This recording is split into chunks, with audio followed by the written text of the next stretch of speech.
नमस्कार दोस्तों। स्वागत है आपका हमारे चैनल स्टारी एस्ट्रो इनसाइट्स पर। मैं हूं एस्ट्रो साइशा। आज हम आपके लिए बहुत ही खास वीडियो लेकर आए हैं, क्योंकि आज हम बात करने वाले हैं मैरिज योग, नो मैरिज योग और डाइवोर्स योग के बारे में। और सबसे इम्पोर्टेंट बात, आप अपने बच्चों की कुंडली या फिर अपनी कुंडली बीएनएन के थ्रू कैसे देख सकते हैं। अक्सर पेरेंट्स के मन में ये सवाल होते हैं, क्या मेरे बेटा बेटी की शादी होगी? शादी कब होगी? शादी अच्छे से निभेगी? कहीं डाइवोर्स तो नहीं हो जाएगा? अगर शादी में डिले हो रहा है तो किस रीजन से डिले हो रहा है? आपको बार बार ज्योतिषी के पास अपने सवालों के जवाब जानने के लिए जाना पड़ता है। आज मैं आपको बताऊंगी स्टेप बाय स्टेप कैसे आप खुद से अपने बच्चों की कुंडली एनालाइज कर सकते हैं, बिल्कुल सिंपल तरीके से। यह है काल पुरुष की कुंडली। इसी को बेस मानकर हम आगे की स्टडी करेंगे आज, जिससे कि हर घर हर ग्रह की स्थिति को हम अच्छे से समझ सकें। सबसे पहला क्वेश्चन है कि शादी होगी या नहीं होगी। तो हमें नेटिव की पत्री में चेक करना है कि शादी का प्रॉमिस है या नहीं है। सबसे पहले हम जुपिटर के प्लेसमेंट देखेंगे। जुपिटर से वीनस अगर सेकेंड, फिफ्थ या नाइन्थ हाउस में है, या फिर थर्ड, सेवंथ या इलेवेंथ हाउस में है, तब नेटिव की शादी जरूर होगी। ये हमारा रूल नंबर 1। अगर शादी में थोड़ा सा भी विलंब हो जाए ना, तो सबसे पहले क्लाइंट ये जानना चाहता है कि शादी होगी भी या नहीं होगी। तो आप देख सकते हैं कि अगर जुपिटर से Venus second, third, fifth, seventh, ninth या फिर इलेवेंथ हाउस में है, तो जातक की शादी जरूर होगी। मैरिज प्रॉमिस को चेक करने के लिए सेकेंड रूल है, अगर जुपिटर से वीनस का प्लेसमेंट 12th हाउस में है, तो वीनस की दृष्टि तो जुपिटर पर पड़ रही है, वीनस का एस्पेक्ट है जुपिटर पर, परंतु जुपिटर का एस्पेक्ट वीनस पर नहीं पड़ रहा है। तो शादी तो ये हो जाएगी, मगर शादी में प्रॉब्लम्स रहेंगी, डिस्टरबेंस रहेंगी। वाइफ तो हस्बैंड को बहुत प्यार करेगी, मगर हस्बैंड उसको इग्नोर करेगा। हो सकता है वाइफ को हेल्थ इश्यू भी हो या कुछ और प्रॉब्लम्स भी उसको फेस करनी पड़े। ये एक बहुत ही इम्पोर्टेंट रूल है, और आपको इतनी डिटेल से अच्छे से एक्सप्लेन किया जा रहा है कि आप घर बैठे खुद से अपनी पत्री, अपने बच्चों की कुंडली चेक कर सके। अब अगर जुपिटर से वीनस फोर्थ, सिक्स, एट्थ या फिर 10th हाउस में होगा, तो क्या नेटिव की शादी नहीं होगी? अब ध्यान देने की बात यह है कि अगर फर्स्ट हाउस में जुपिटर रेट्रोग्रेड है, या जुपिटर रेट्रोग्रेड है, वो जिस भी हाउस में प्लेस्ड है, तो उसको कंसीडर किया जाएगा उसके पिछले हाउस से।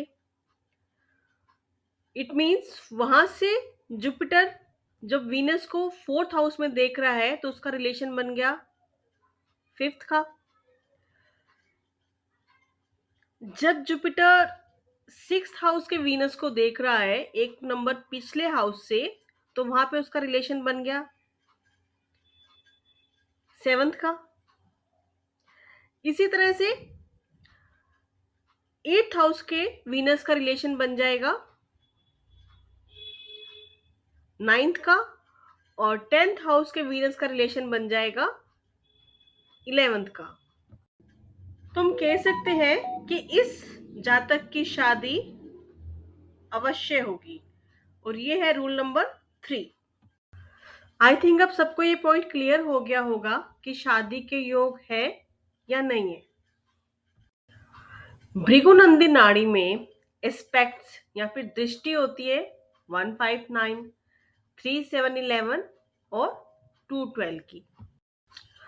अगर जुपिटर पर सैटर्न का एस्पेक्ट्स आ रहा है, दृष्टि आ रही है 2, 3, 5, 7, 9, 11, तब ये शादी डिले होगी।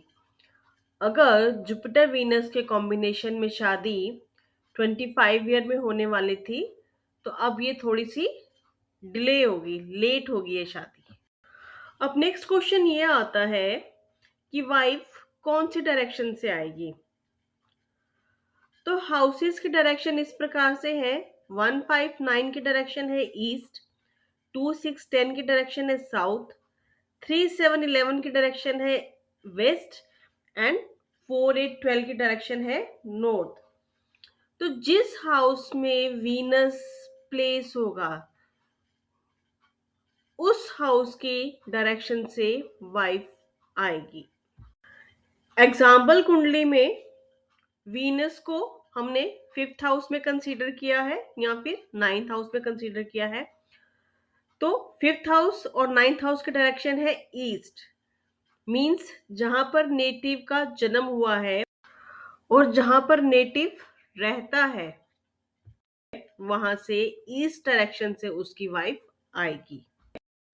अगर किसी नेटिव ने डिफरेंट डिफरेंट प्लेसेस पर बहुत टाइम स्पेंड किया है, मान लीजिए उसका बर्थ कहीं पर हुआ है, एजुकेशन उसने किसी और शहर में ली है, काम वो किसी और शहर में कर रहा है, तो इस कंडीशन में ये डायरेक्शन का रिजल्ट सही नहीं निकलता है। अब अगर ये रिजल्ट सही नहीं निकलेगा तो फिर हम कैसे देखेंगे इसको। कुंडली में वीनस से 7th हाउस का जो लॉर्ड है वो जिस राशि में बैठेगा उस राशि से नेटिव की पत्नी आएगी। मान लीजिए वीनस से 7th हाउस का लॉर्ड है सैटर्न, तो सैटर्न जिस राशि में बैठेगा उस राशि से नेटिव की पत्नी आएगी। वाइफ कैसी मिलेगी? क्या नेटिव को वेल्थी, रिच, मल्टीमिलियनर वाइफ मिलेगी? अगर वीनस से 12th हाउस में राहु प्लेस्ड हो तब नेटिव को एक वेल्थी वाइफ मिलेगी। ये पॉइंट क्लियर है? कुंडली के जिस भी हाउस में वीनस प्लेस्ड होगा उसके 12th हाउस में अगर राहु प्लेस्ड है तो नेटिव को एक मल्टीमिलियनियर वेल्थी वाइफ मिलेगी। इसको महामत्स्य योग भी कहा जाता है। अगर किसी नेटिव की कुंडली में जुपिटर से 2nd हाउस में वीनस प्लेस्ड है तो उस नेटिव के बाद पैसा, धन दौलत शादी के बाद आएगी। वीनस वाइफ भी है और डॉटर भी है। ये एक बहुत ही वंडरफुल कॉम्बिनेशन है। वीनस अट्रैक्शन भी है। शादी के बाद जो लोग अमीर हो जाते हैं, रिच हो जाते हैं, ये वो योग है। अब देखते हैं नो मैरिज योग क्या है। जुपिटर से Venus 4th, 6th, 8th, 10th या फिर 12th हाउस में प्लेस्ड होगा तो ये नो मैरिज योगा है।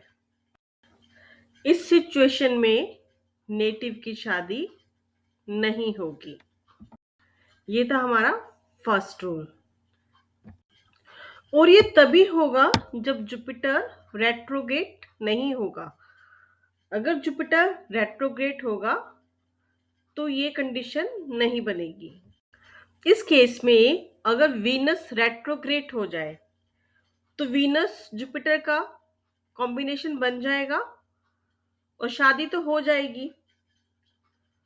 और वीनस मीन्स उसकी वाइफ अपनी हर बात उससे शेयर करेगी, उसको फाइनेंशियली भी सपोर्ट करेगी, हर तरह से उसको सपोर्ट करेगी। वहीं पर अगर जुपिटर रेट्रोग्रेड हो जाए तो तब नेटिव अपनी हर बात अपनी वाइफ से शेयर करेगा, ऑलमोस्ट सरेंडर करेगा उसके सामने, उसकी हर बात मानेगा भी। अब अगर किसी का सैटर्न रेट्रोग्रेड है और जुपिटर के साथ एस्पेक्ट भी है, तो ब्रदर हर चीज में हेल्प करेगा, हर तरह से मदद करेगा, फाइनेंशियली भी हर तरह से उसकी हेल्प करेगा, उसके साथ रहेगा। अब देखते हैं no marriage yoga number 2। Venus से राहु सेकंड, सिक्स्थ या फिर 10th हाउस में प्लेस्ड हो, तब भी नेटिव की शादी नहीं होती, क्योंकि ये नो मैरिज योगा है और ये बहुत ही इंपॉर्टेंट योगा है। अब नेक्स्ट योग है सेपरेशन योगा।